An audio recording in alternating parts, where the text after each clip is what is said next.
Será que essa mídia filha da puta não entende isso? Ou os caras entram na dele, ou os caras vão todo mundo se fuder, isso é que eu quero falar. Agora, eu acho que eles deram um tiro no pé e o fim está bem próximo. Todo lado do seu pai, né, completamente, era uma merda mesmo, era tudo, sabe? Então, o Brasil estava uma zona, isso aqui é a palavra certa. Cara, eu não entendo esse comunismo que quer o quê? Quer acabar com tudo? Eu não entendo isso. Eu não entendo isso. Estão falando em volta de Lula. Cara, ele não consegue nem sair na rua, cara. Sabe? Que nego vai dar tomatada nele. Acabou com o Brasil, foi fazer aeroporto na África, foi fazer o porto em Cuba, foi fazer... Em vez de fazer as coisas aqui, os hospitais aqui, tudo precisando. Que negócio é esse? Hoje em dia ninguém mais quer fazer publicidade na Globo. A Globo está caindo, ninguém mais quer fazer publicidade. Eles estão botando negócio, os preços estão caindo cada vez mais e eles vão entrar pelo cano. Nunca pagaram imposto, as matérias são totalmente mentirosas. E isso, cara, me cria uma revolta muito grande. Se achavam os deuses e agora estão aprendendo. Eu tenho certeza que se tiver o voto auditado direitinho, Jair Bolsonaro ganha no primeiro turno assim com 70% de vantagem. Se alguém entrar na tua casa, vai saber exercer a legítima defesa? Eu passo fogo. Brasília, a cidade que determina o rumo dos 210 milhões de brasileiros. Um lugar que desperta desconfiança em muita gente. E não é sem razão. Você sabe do que eu estou falando. Mas nos últimos tempos, o Brasil está começando a mudar. E goste ou não, essa mudança passa por aqui.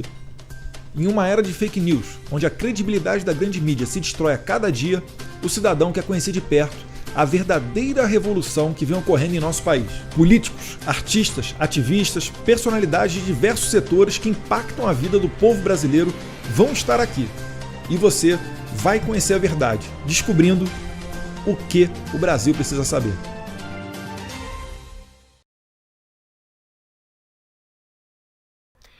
Fala pessoal, Brasil Precisa Saber hoje está não somente em alto nível, como também em altíssima velocidade, porque a gente está batendo um papo hoje aqui com o tricampeão mundial de Fórmula 1, Nelson Piquet. Prazer. Tudo bem, Nelson?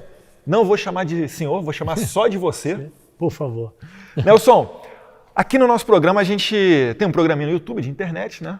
E a gente se comunica muito com o pessoal jovem também, pessoal que tem menos de 30 anos de idade. E eu acredito que todo o Brasil conhece o senhor. Mas, se o senhor puder falar um pouquinho, como é que foi a sua carreira, as dificuldades que o senhor venceu até chegar na Fórmula 1 e mostrar para a molecada quem é o senhor. Longa Como é que história. começou? Longa história, mas...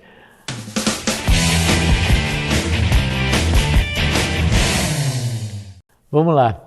Eu sou carioca, mas vim morar em Brasília nos anos 60. Meu pai era político também. Seu pai era político? É. Qual cara? Ele é deputado? Ele foi deputado, foi ministro da Saúde, né? Ele era médico. E aí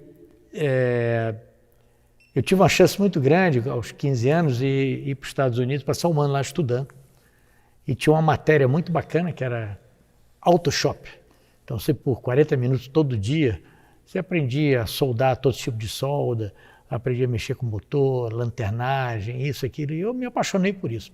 Quando eu voltei para Brasília, né, eu já não estava nem mais interessado em estudar, eu estava interessado a trabalhar, e foi uma revolta grande do meu pai também, porque eu era o caçula, todos os meus irmãos eram formados e eu queria ser mecânico.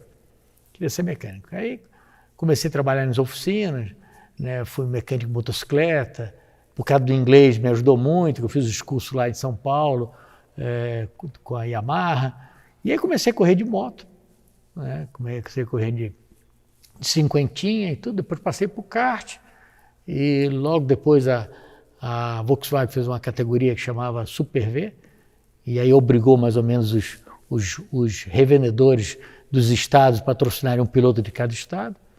E aí eu fui crescendo no automobilismo, na Super V, graças à Volkswagen, teve a Brasal aqui que me patrocinou aqui em Brasília.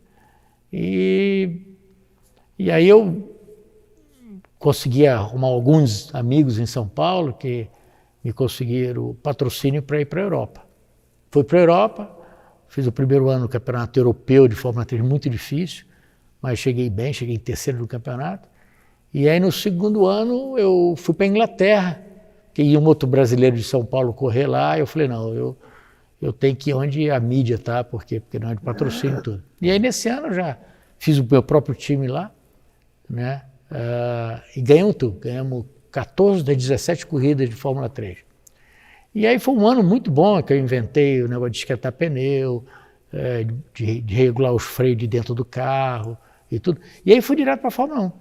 Aí me chamaram para fazer algumas provas já em 78, né? Eu fiz algumas provas, andei muito bem. E aí o Bernie, que ainda não era o dono da Fórmula 1, mas tinha a equipe braba, me convidou para fazer as 2 últimas corridas. Eu queria só fazer uma, porque eu queria ganhar a última corrida em Silverstone de Fórmula 3, que era muito importante. Então eu fiz a corrida de Silverstone, ganhei e fui correr no Canadá de Fórmula 1, já na Brabham. E aí assinei por 3 anos, eu corri 79, junto com o Lauda, né?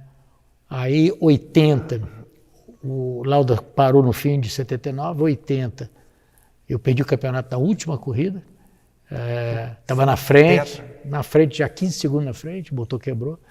E aí 81 ganhei, com esse mesmo carro. E aí 82 a Brabham fez o contrato com a BMW. E aí nós desenvolvemos um motor turbo, BMW, já 2 anos atrasado, porque a Ferrari e a Renault já vinham desenvolvendo isso, mas em 83 ganhamos o campeonato de novo, foi fantástico. Chegamos a andar, para você ver, um motor de 1,5 litro, como fosse um 1500, né? Motor 1500, virava 13 mil rotações, mas funcionava com 5 bar de pressão. Então, eu não faço ideia do que seja isso, Piquet. 5 atmosferas, vamos dizer que tem 5, você pega um carro turbo, e ele funciona com máximo, com uma atmosfera absoluta, né? Esse funcionava com 5, para você ver. Na classificação tinha 1.400 cavalos. Só isso? Só isso. E corria com 1.000 cavalos na corrida. Ganhamos o campeonato. Só para o leigo ter uma noção, carro 1.0 tem quantos cavalos? Deve ter 80, 90. E tinha 1.000 e? Em classificação tinha 1.400 cavalos. Só um pouquinho de diferença, hein? Eu tenho um Puma aqui com motor desse. Mas nesse começo de carreira, que foi lá para Inglaterra, etc., Europa, a cobertura da imprensa, ela já dava uma notoriedade naquele tempo? Não. Quem era organizado, que tinha coisa de press release, que mandava notícia, isso, aquilo, né? A gente era bicho do mato, nós saímos daqui e a gente queria correr e ganhar. A gente estava pouco ligando para o que ia sair aqui, o que não ia sair. Não, só saía aquelas matérias pagas, né? Que você pagava um consultor, o cara escrevia tudo. Eu não tinha isso, eu corria, né? Eles foram descobrir, São Paulo, a imprensa de São Paulo me descobriram quando eu ganhei o primeiro campeonato em 81. Antes disso, ninguém falava. Eu era muito conhecido na Inglaterra, na Itália, tudo, mas no Brasil não. E aí veio os anos todos, né? Aí ganhei 83, aí já o Bernie, que era dono da Brabham, já começou a ser dono da Fórmula 1, aí abandonou um pouco o time, aí eu saí fora do time, fui para a Williams, e aí perdemos o campeonato em 86, mas aí em 87 eu ganhei. Mas eu tive uma pancada muito grande, na mesma curva que o Senna morreu, 6 anos antes, eu na classificação, um pneu estourou e eu bati com a cabeça na parede, e praticamente ali a minha carreira acabou.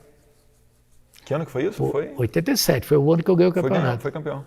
Mas eu perdi a profundidade, a visão. Só que eu não podia falar, que senão ele não deixava correr. Então eu fui melhorando aos pouquinhos, mas nunca voltou o que era.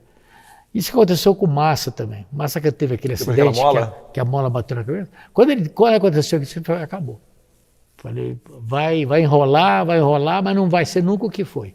É tipo jogador de futebol quando tem que fazer cirurgia de joelho, difícil o cara voltar a ser o que era antes, né? Deve ser isso mesmo. Mas a cabeça é mais difícil, porque bateu a cabeça, você perde aquela fresqueza, do reflexo.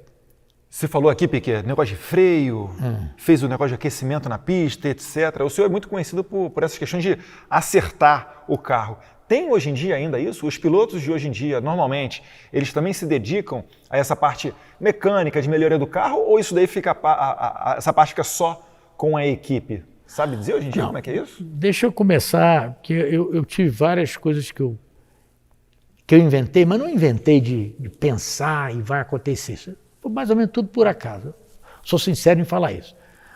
Para você ver, nós chegamos lá na Inglaterra, estava um frio do cão, estava quase abaixo de zero, você fica na grama, num domingo, mesmo que não seja de Fórmula 1, tem 30 categorias correndo, sabe?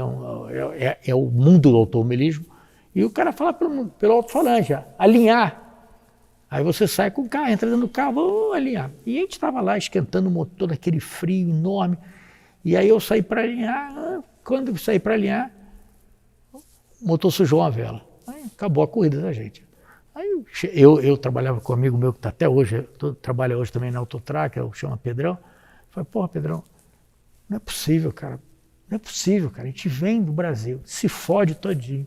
Para ter isso aqui, para ter patrocínio, a gente não dá conta nem a porra esquentar a merda de um carro, cara. Cara, como é que vamos fazer, cara? Aí embolamos, fizemos uma tenda em cima do carro, uma tenda inteirinha, botamos aquele fogareirão que tem na Inglaterra, que só um calor enorme. A gente, 3 horas antes, botava o carro para esquentar naquele negócio. Então não esquentava só o motor, esquentava tudo. Esquentava o câmbio, o óleo, isso, o carro chegava a 50 graus. Aí na próxima corrida, né? Porra, os caras chamam o microfone, eu entrei, pô, o carro tá a 50 graus, tudo que é lugar, né? Aí você tem no carro, alinhei. Primeira volta eu vi 3 segundos na frente de todo mundo. Segunda volta, 6 segundos. Terceira volta, 9 segundos. Aí acabou a corrida. Aí não fiz a melhor volta, né? Mas ganhei uma corrida. Eu falei, Pedro, mas que cacete que aconteceu? O que você fez? Eu falei, não, Pedro, não foi o carro só quente, não. Tudo bem, melhorou, o óleo quente, tudo. Mas os pneus estavam quentes também. E aí a primeira curva eu passei os caras por fora. Aí nós fizemos um aquecedor de pneu e botar dentro do caminhão, não deixar ninguém ver. Quando os caras acordaram, nós ganhamos todo o campeonato. Ganhamos 14 corridas, ganhamos tudo, os caras nem imaginavam. Quando eu fui para a Fórmula 1, o Gordon queria fazer o pit stop. Eu falei, olha, você pode até fazer o pit stop, mas se na hora de botar o combustível, botar os pneus frios, não vamos perder 3 voltas para esquentar os pneus. Se não esquentar os pneus, não tem jeito. Foi para esquentar os pneus como? Aí eu fui lá na Halt, que era a fábrica da Fórmula 3, na sucata lá, peguei o meu negócio de aluguei um caminhão, porque não acreditava em mim. Pô, tinha que ter patenteado. Patenteou, Piquet? Não. Pô. Peguei o aquecedor que era com fogão, era com fogãozinho de casa. Aí peguei lá e trouxe para ele. Aí ele fez um negócio muito mais sofisticado, mas aí começou. Aí todo mundo começou a esquentar pneu, botar aquela manta em volta. Manta em volta. Aí tudo modernidade, né? Agora, para continuar aqui que você me perguntou, hoje em dia, a telemetria, a eletrônica no carro é tão avançada que o cara está guiando lá, eles no box estão sabendo tudo o que está acontecendo, tudo, e na fábrica também. Então, o cara está guiando, mas eles têm pelo menos uns 20 caras por trás, olhando todos os pontos, isso, que sabe se o carro está escorregando de frente, sabe se o carro está virando muito, sabe se o carro está virando... Eles sabem de tudo. Então, o piloto hoje não tem mais, não precisa ter. Ele precisa ser perfeito, não pode errar, sabe? Ter uma estratégia muito grande dentro de casa que fala que ele tem que fazer. Você viu na última corrida, o Hamilton não conseguia chegar no Verstappen. Ele parou antes, né? Trocou os pneus, aí ele descontou com o pneu novo mais tempo. Quando o Verstappen parou, ele já estava na frente e não teve mais jeito. Então, sabe, então tem tudo estratégia, mas não é o piloto que faz.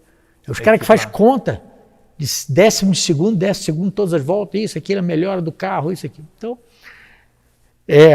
na nossa época, a gente era o Wi-Fi e a gente fazia toda a comunicação, parava o cara e falava, e aí? O carro está saindo de frente na curva de alta, ele precisa um pouquinho mais de asa, as curvas de baixa tem pouca tração, tem que ter uma bola um pouquinho mais mole atrás.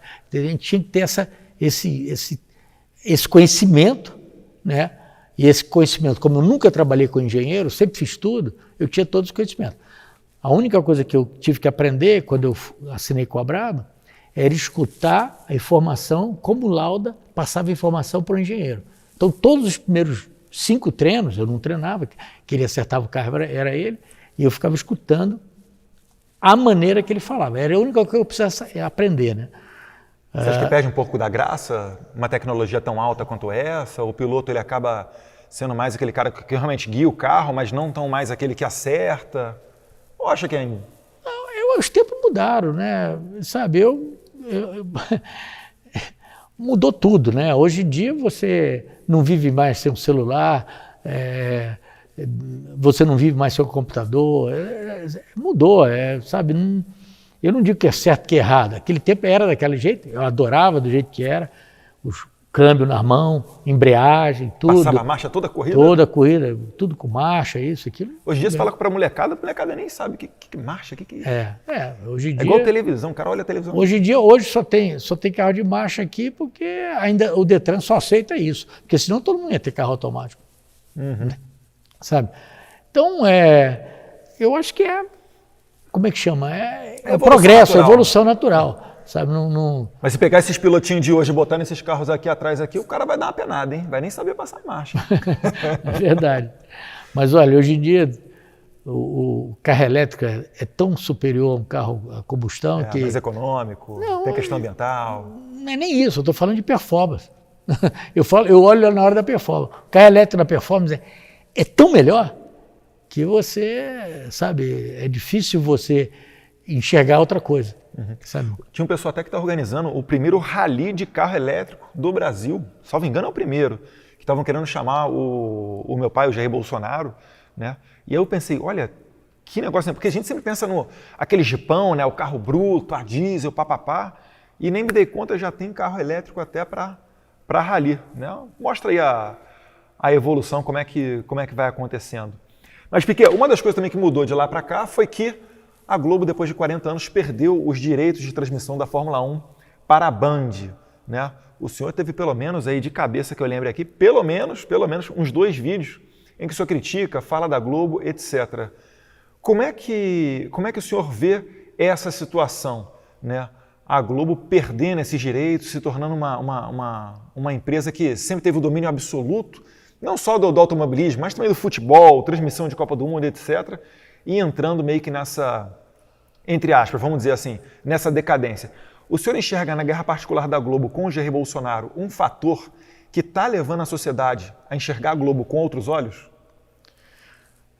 Eu acho o seguinte, eu acho que essa briga da imprensa em geral, da televisão aberta, isso, aquilo, contra o nosso presidente, eles estão tomando um tiro no pé feio, porque hoje com a mídia social, todo mundo que não tem nem uma bicicleta tem um telefone. E todo mundo está vendo o que está acontecendo e é ridículo. Hoje não adianta nem assistir televisão porque as matérias são totalmente mentirosas que acontece. E isso, cara, me cria uma revolta muito grande. Agora, o tiro no pé que a Globo deu não foi nem a perda do dinheiro da transmissão. Não o dinheiro do governo, dos patrocínios do governo, tudo. Não, hoje em dia ninguém mais quer fazer publicidade na Globo. A Globo está caindo, ninguém mais quer fazer publicidade. Eles estão botando negócio, os preços estão caindo cada vez mais e eles vão entrar pelo cano. Nunca pagaram um imposto, sabe? Se achavam os deuses e agora estão aprendendo. Eu estou do lado do seu pai, né, completamente, e eu acho um absurdo. A Globo, a minha história do automobilismo, sabe? Eu nunca presenteei nenhum jornalista com carro, eu nunca paguei uma assessoria de imprensa para falar bem de mim ou não, e o que deram porque tinham que dar, porque no fim de ser campeão do mundo, o cara tem que noticiar que você é campeão, não, nem que isso desse tamaninho. É igual o Jair Bolsonaro, tem que noticiar que foi eleito presidente. Senão... É isso aí, entende?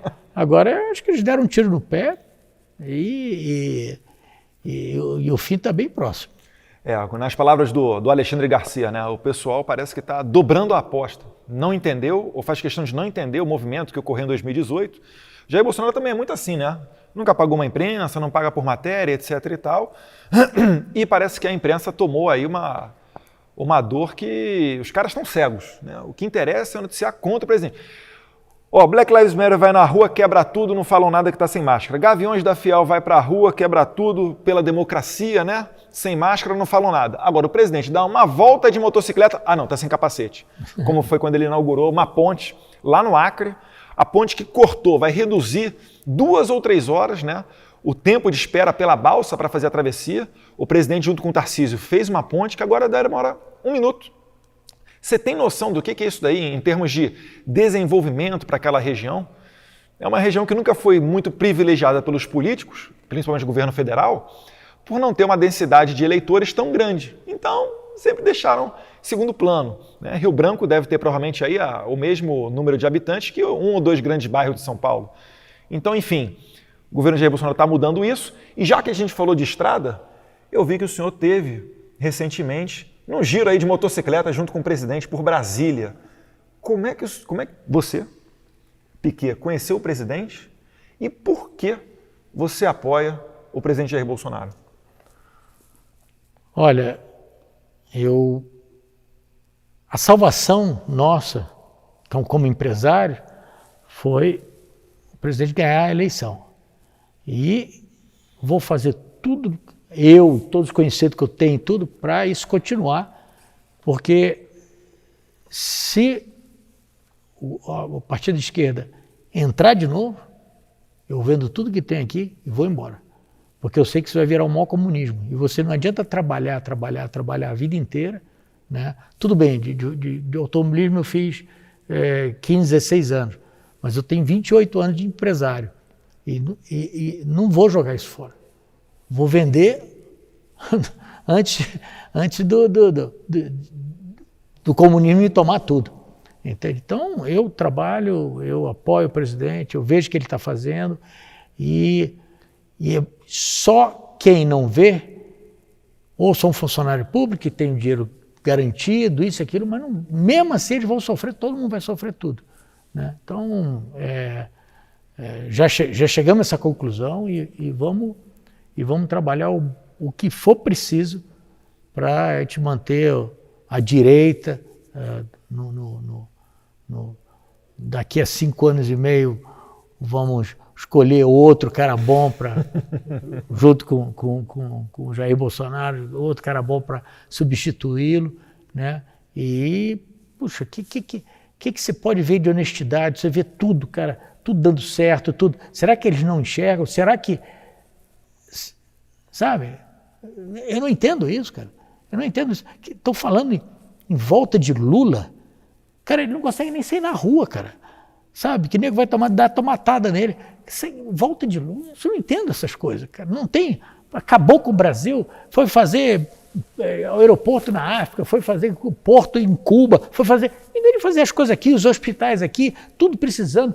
Que negócio é esse, cara? Nunca levou água para o Nordeste, nunca. Pô, hoje eu vejo o Exército tá furando poço, artificiando todo o Nordeste furando lá. Pô, isso aí sim, é progresso para o Brasil, isso aí é fazer o pessoal viver bem. Isso, cara, eu não entendo esse comunismo que quer o quê? Quer acabar com tudo, sabe? Isso que eu nunca fui político, nunca gostei de político. Hoje eu estou me enfronhando e vendo a sacanagem que foi feita no Brasil, sabe? É uma coisa impressionante, né? Agora, será que o pessoal não enxerga? Não é disso. Não é todo mundo, porque hoje eu tenho certeza que se tiver o voto auditado direitinho, Jair Bolsonaro ganha no primeiro turno assim com 70% de vantagem. Isso eu tenho certeza. Onde eu faço, com quem eu converso, um ou outro que é até da família minha, um ou outro que é totalmente cego. Por quê? Porque é funcionário público, tem um dinheirinho lá, mas não faz nada e acha que que do jeito que está, tá bom.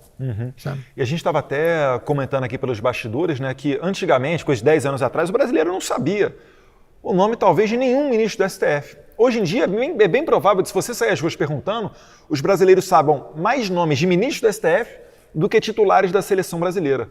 Você acredita, Piquet, que hoje o brasileiro está passando por um processo de amadurecimento ou talvez mais ligado na política de tanta revolta que ele teve desses tempos de PT? Sem dúvida, sem dúvida. Eu vejo pelo meu caso, há 10 anos atrás é o que eu falei. Eu não sabia nem o que era esquerda e direita. Não sabia, sabe? Aí você vem vendo o que vem acontecendo, porque é o seguinte, a ignorância e tendo toda essa imprensa paga pelo governo, abafa tudo. Você não está sabendo o que está acontecendo. Não está sabendo. Hoje não. Hoje está às claras. Né? E hoje você vê a diferença do que aconteceu. Todas as estatais dando lucro, sabe, o negócio progredindo. Desculpa você ver como é que é. Eu acompanhei o presidente lá na inauguração da ponte e teve o discurso do presidente da Caixa Econômica. O presidente falou, olha, primeiro que antigamente a Caixa Econômica emprestou dinheiro para duas empresas, uma não pagou. Depois que nós entramos, nós emprestamos dinheiro para 350 mil microempresas. Cara, é uma coisa que está certa. Então, e outra coisa, a Caixa Econômica não tinha nem contabilidade. A contabilidade estava atrasada há 3 anos. Porque ninguém se importava em ter o balanço e nada. Era uma merda mesmo, era tudo, sabe? Então, o Brasil estava uma zona. Isso aqui é a palavra certa. E, com isso, sabe, vem depurando todos esses problemas. Agora, se essa imprensa maldita não quer ver isso, é as razões dela. Vão quebrar, porque não tem mais patrocínio, não tem mais isso, sabe? Não tem o dinheiro fácil, né? E eu vou falar, eu tiro o chapéu aí pelo que o presidente está fazendo. É duro, não tem jeito, não tem esse negócio de negociar com o Congresso, com isso, com aquilo. Ou os caras entram na dele, ou os caras vão todo mundo se fuder. Isso é que eu quero falar. E o que propicia o presidente da República, por exemplo, nomear o presidente da Caixa, que é o Pedro Guimarães, que tem feito um trabalho sensacional, né? Inclusive batendo recordes de lucros, etc. O que permitiu o presidente a nomear o Dream Team dos ministros foi justamente você, que fez campanha de graça para o presidente da República. Porque nunca nesse país se viu um cavalo azarão igual o Jair Bolsonaro gastar nem $1 milhão na sua campanha e ser eleito. Tanto que ele sempre foi motivo de chacota. A esquerda, quem vive nessa bolha, né, dessa elite de Folha, Globo, etc., o pessoal nunca acreditou que um tipo tosco igual o Jair Bolsonaro fosse ser eleito presidente da República. Mas ele foi eleito graças às tias do Zap, ao povo na rua, e está fazendo o seu governo voltado para a população brasileira. Tanto que o Tarcísio, as obras que ele inaugura, com frequência, 20 anos atrasada, 30 anos atrasada, não sei quantos bilhões acima, né, do esperado, que foi a transposição do Rio São Francisco, que chegou no Ceará, um negócio de uns 8 bilhões a mais do que o preço inicial, há uns 8 anos de atraso. O Lula, tem vídeo do Lula prometendo a obra, tem vídeo da Dilma prometendo a obra, e quem é que concluiu? O presidente Jair Bolsonaro junto com o ministro Tarcísio. Então eu concordo também, eu acho que o brasileiro está passando por esse processo de amadurecimento, e eu acho que em 2022 vai ser maior, né? Em 2018, tem muita gente, Piquet, que fala, não, foi uma onda que deu e passou. Eu acho que depois de 2018, nada mais será igual. O senhor enxerga na internet esse veículo que vai bypassar, que vai dar uma volta na imprensa? Você acha que a internet veio para ficar? Não, sem dúvida, mas não é só isso. Tudo que está sendo feito hoje vai dar uma repercussão enorme. O Nordeste vai ser o maior produtor de tudo. A terra é boa, só faltava água. O Exército fazendo poço em tudo que é lugar do jeito que estão fazendo, vai ter água em tudo que é lugar. Sabe? Você vai ver com essa água, você vai ver o que o solo é fértil. Então você vai ter produção no Nordeste, vai sair da pobreza. O Brasil já é o maior produtor de tudo. Vai aumentar muito mais, sabe? E isso aqui, será que essa mídia filha da puta não entende isso? Complicado. Eu, inclusive, tive recentemente, passei um finalzinho de semana ali em Petrolina e Juazeiro, né? Norte da Bahia, divisa com Petrolina em Pernambuco. Visitei lá uma vinícola da Miolo, Terra Nova, vinho altíssimo nível, coisa que você não imaginaria, né? E exportação, acho que mais de 90% da produção nacional de manga vem dali. Manga, uva, os caras têm tudo, tem tudo. E você pensa que ali é o semiárido, né? É o Nordeste, que o pessoal fala, Nordeste de verdade, o Agreste, enfim. Então, realmente, o Nordeste tem um potencial não só de produção, mas também de turismo, que é mal aproveitado. Se a gente, aos poucos, começar a melhorar a questão da segurança, como foi em 2019, que foram reduzidos em quase 20% o número de homicídios, se isso daí for um movimento que realmente se tornar permanente, poxa, a gente tem tudo para decolar aqui nesse país. E, Piquet, uma das pautas do presidente é a defesa da família. Você criou 7 filhos, não é isso? Sabe o nome de todos eles ou faz igual o presidente, que fala de 01, 02, 03, 04, 05? 7 filhos, e tem 2 netas também que praticamente foi criada em casa, na nossa casa, então eu acho que é muito bom isso.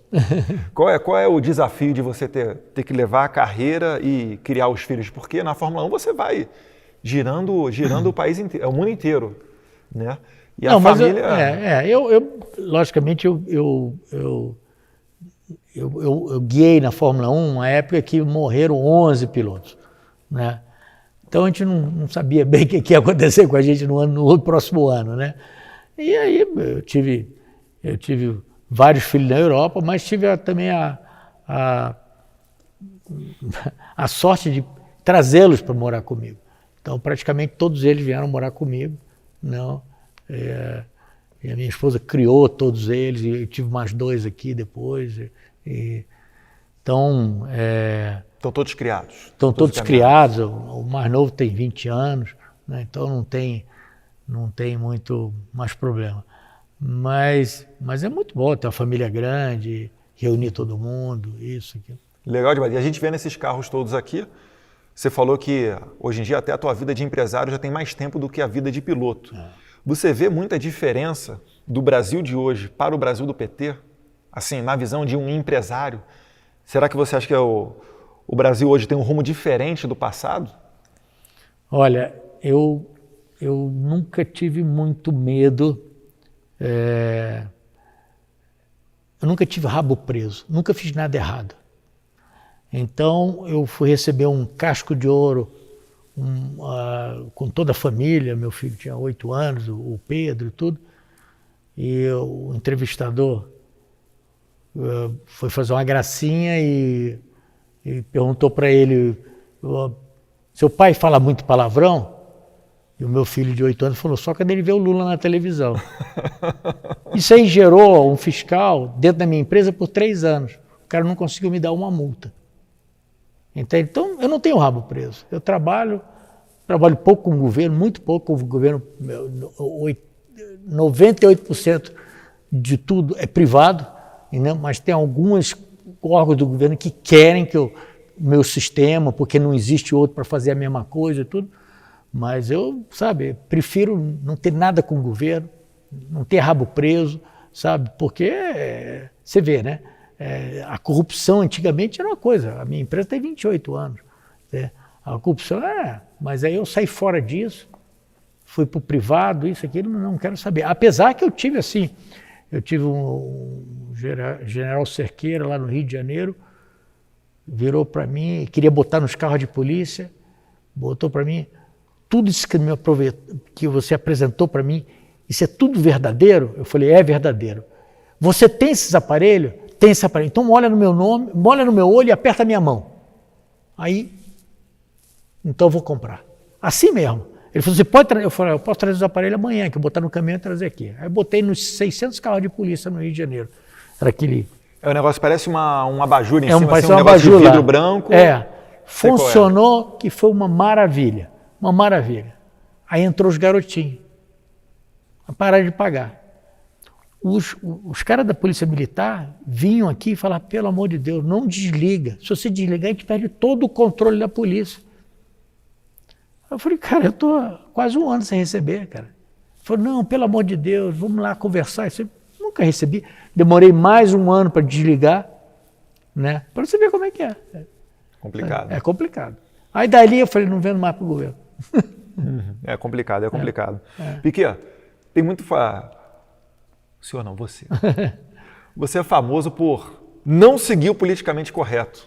E hoje em dia a esquerda ela promove a chamada cultura do cancelamento, onde qualquer pessoa, não precisa ser de direita não, se a pessoa não for de esquerda, já vai lá, Sleep Giants, Felipe Neto, não sei o quê, vai para cima e tenta cancelar para levar à miséria, né, aquele empreendedor da área privada ou tentar a demissão se for um ocupante de cargo público.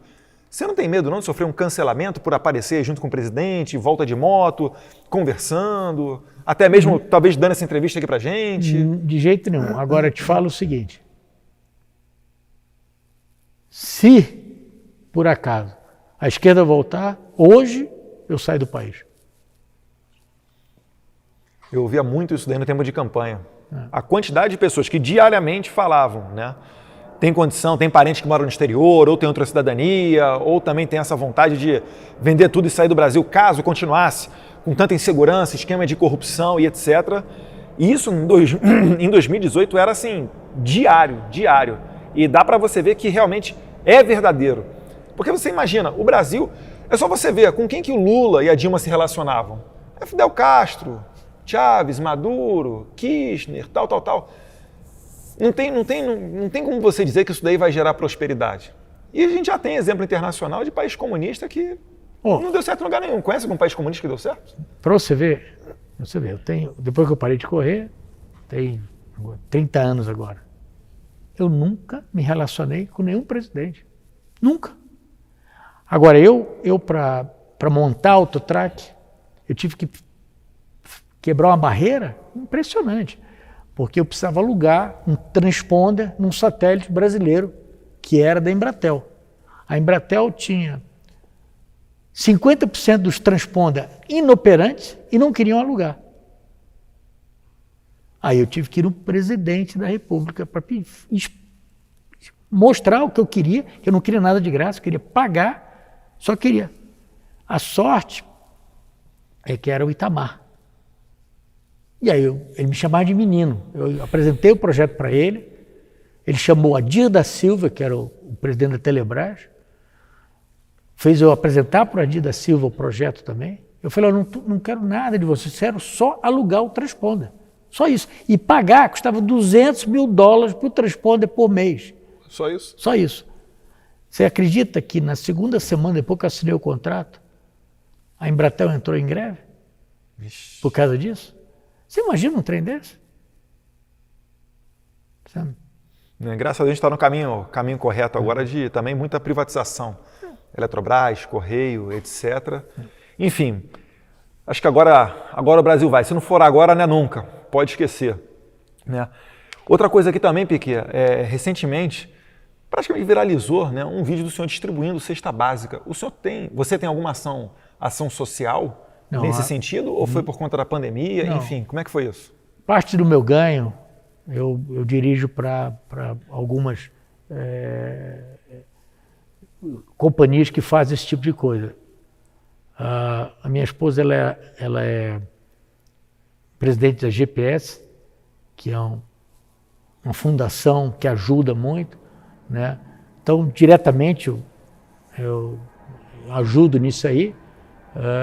E minha vida, graças a Deus, é você poder ajudar os outros, né? Então, isso aí eu faço com sem publicidade nenhuma, sem nada. Mas uma vez estava faltando gente para entregar e eu fui ajudar a descarregar isso, aquilo. Bacana. Mas isso não foi nem pela pandemia, isso a gente faz mesmo para... Já faz normalmente? Faz normalmente. Uhum. E a gente está falando aqui de relações com o governo. O auge da sua carreira foi nos anos 80, né? O tricampeonato ocorreu nos anos 80. E no começo dos anos 80 a gente ainda tinha o regime militar no Brasil. Isso de alguma maneira influenciava de maneira positiva ou negativa? Ou era indiferente o governo do Brasil com as suas corridas no exterior? Era indiferente, eu vinha para cá só ver minha mãe no fim do ano e tudo, morava lá fora. Mas o meu sonho era, quando parasse de correr, voltar para Brasília. Mas sempre foi... Nunca... Era que a gente era... As coisas fluíam tão bem, era tudo tão bom, que a gente não tinha problema nenhum. Sabe? Nunca tive problema. Eu vi um documentário recente mostrando a história do Pelé. E eu fiquei indignado, porque os caras que fizeram... Porque o documentário, assim, é um pouco do Pelé, são outras pessoas, são jornalistas, etc. Tu acredita, jornalistas, não sei se você chegou a ver esse documentário, mas jornalistas criticam o Pelé no documentário, que é para enaltecer o rei do futebol, o atleta do século, criticam o Pelé por ele não ter sido uma pessoa contra o regime militar, né? Uma pessoa que chegou a ser recebida por presidente general, etc. e tal. Eu fico pensando assim, esse pessoal é de uma tamanha doença mental. Você vai homenagear um grande atleta nacional, puxa para a política para dar porrada no cara que você está homenageando. Eu considero a esquerda uma doença mental. Tem alguns caras que realmente não tem jeito, né? O cara vai morrer falando, repetindo isso, independente da realidade que ele viva. Realmente é um negócio inacreditável, né? Espero que não aconteça com o senhor. Fica ligado, se a Globo vier fazer um documentário aí, ó, fica esperto que de repente vai vir a crítica junto. E a gente está aqui na coleção de carros do Nelson Piquet, estávamos conversando. Tem algum carro da sua preferência? A gente estava comentando um pouquinho aqui do Cadillac aqui do tempo do Elvis Presley.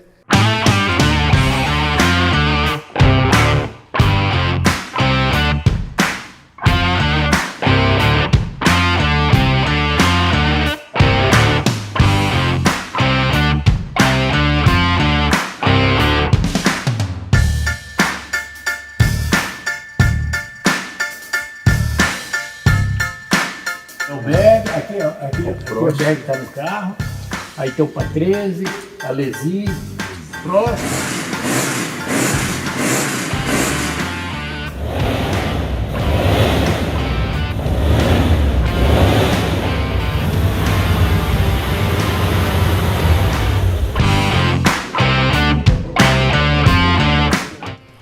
Olha, depois da Segunda Guerra Mundial, os americanos, nos anos 50, fizeram os carros mais bacanas que eu acho que até hoje. Então tem esses carros, logicamente, os carros são enormes para as vagas que tem aqui no Brasil, mas são confortáveis, tem um motor enorme, são lindos, sabe, gostoso de guiar, sabe. Eu sou apaixonado pelos Cadillac. Mas tem Rolls Royce, tem uns antigões do lado de lá também. Qual o carro mais antigo que você tem aqui, Piquet? Eu tenho um Rolls de 1926, que era da família Guilherme, lá do Rio de Janeiro. Pô, do pessoal Guilherme lá, Jorginho Guilherme. O Guilherme ficou duro, vendeu para os Copenhague de São Paulo e depois eu acabei comprando deles. E o mais rápido que tem aqui, qual que é? Eu tenho um Ford GT ali, aquele que fez aquela filme Ford vs Ferrari. Eu tenho um Ford GT daí. Não, bem interessante os carros, né? Tá ali do lado de lá.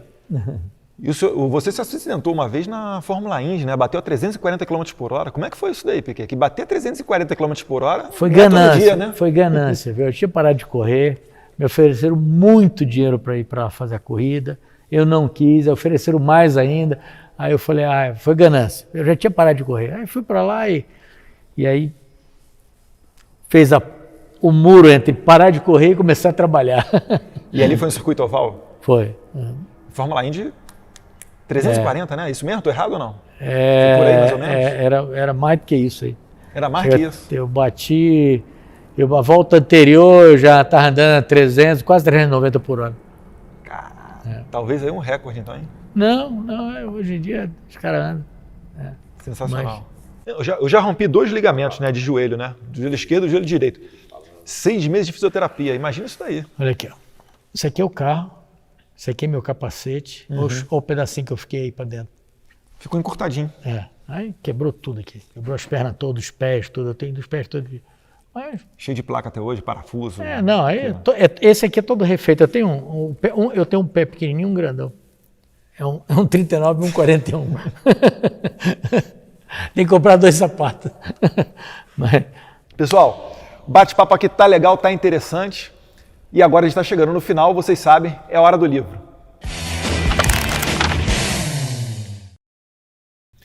E já que a gente está falando de doença mental, esquerda e etc., vou presentear o nosso amigo Piquet aqui com o Imbecil Coletivo, que é um dos best-sellers do Olavo de Carvalho. Filósofo, o pessoal fica tirando onda, falando que ele é astrólogo, tentando diminuir, né, a sua importância, mas é uma referência do movimento conservador para todo mundo que é de direita aqui no Brasil. Está morando na Virgínia, faço votos de muita saúde para o professor Olavo e estou entregando aqui para o Piquet. Piquet, sabia que o professor Olavo tem praticamente uma coleção de armas na sua casa, né? Arma principalmente de caça, rifle, etc. Você gosta de arma também? Adoro, adoro.